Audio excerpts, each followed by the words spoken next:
Yesterday was my 101st birthday. I've got grocery sacks full of letters and birthday cards. I even got more sacks full in my bedroom. You know something here? They're mostly from school children. I guess they had been reading the newspaper or saw me on television and knew that it was my birthday. Most folks think 100 years is a long time, and it's not every day in a small town that a black man lives to be past 100. Most folks just don't get it though. My life hasn't been long at all. Seems short to me. My mind is fine. I walk, eh, fine. I told a friend of mine just the other day, it seems that most people know how old I am, but they don't really know me. And well, living as long as I have, there are plenty of stories to tell. And I'm so happy that you actually care enough to want to hear them.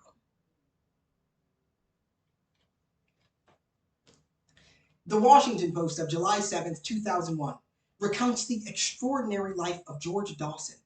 Born in 1898, he experienced the worst of the 20th century.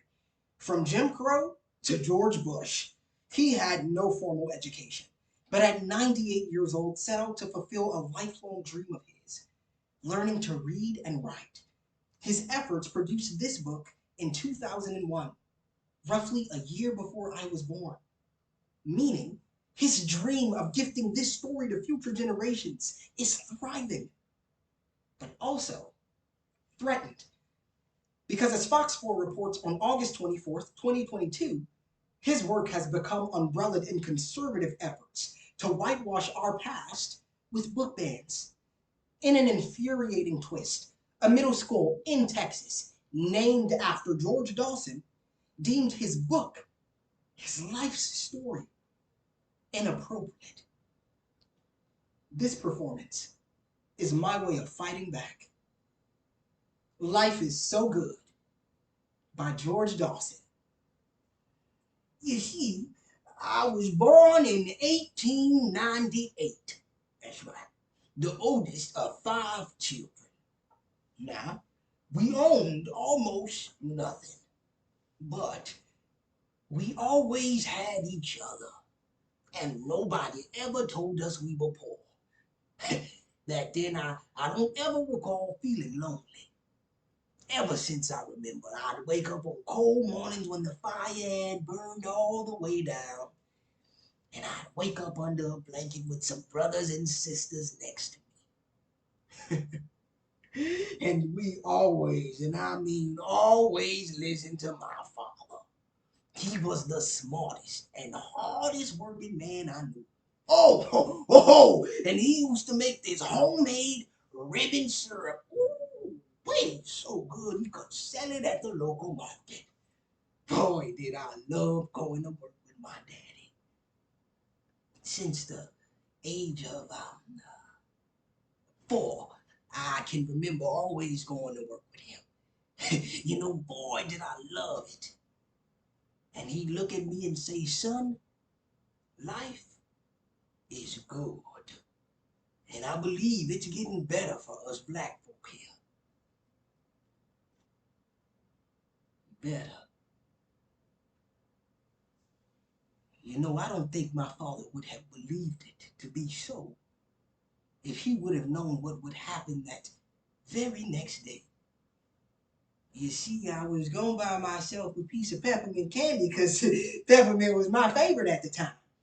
And that's when I heard a loud commotion coming from the street. At first, I couldn't see faces, but then I heard my cousin Pete's voice. He said, I didn't touch her. I swear. Let me go, please. You have the wrong man. 6 men had Pete by the arms, And his face looked up to the sky and he yelled. He didn't touch her. I knew, Pete. I knew that this couldn't be so. You see, Betty Jo, a white girl, had found herself in trouble, wound up pregnant. Now, you see, folks had already known that she had a thing for one of them there Jackson boys. Pete was 17 and the hired boy on Betty's daddy's farm.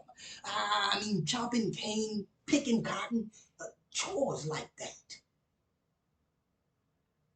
Pete was a smart boy, hard-working. He knew enough not to even look at a white woman. Pete would never have done this. You see, they were dragging Pete in the direction of the post office. The sheriff walked towards us and waved his pistol in the air, so we let the man through. I saw this big coil of rope slung over his shoulder. Yeah, I mean, Pete had been twisting and screaming something awful, but those men seemed to get stronger as they saw the lynching rope coming. Up by the post office was to be the gallows. I could hear Pete scream. I swear to God it wasn't me. A white man delivered the first punch. It was so hard to the stomach that you could hear the air leave Pete's chest across the courtyard. I mean, Pete moaned as those men dragged him to the gallows and placed the rope around his neck. And that's when I saw Pete look up, his eyes just void, as if he had given up. So I buried my head into my father's chest because he didn't want me to see. And that's when I heard the rope snap. I screamed. It was done. Pete was gone. And I know I shouldn't, but I needed to see it for myself, so I looked back at Pete's eyes were still open. Pete was looking at me. At me. And I knew he always would be. When I got home that day, I noticed I still had a piece of peppermint in my pocket, so I handed it off to my sister because my taste for it had just disappeared. About 6 months after the lynching, Betty Jo had her baby. It was a boy, a little white boy. I guess most folks had forgotten, but I didn't. I still remember that day. You know, most people think that once you're old, your mind don't work too well, but oh God, how I wish that was so. My memory works just fine. And that's when I realized that this must be the reason that I have lived for so long. It's to tell Pete's story to you.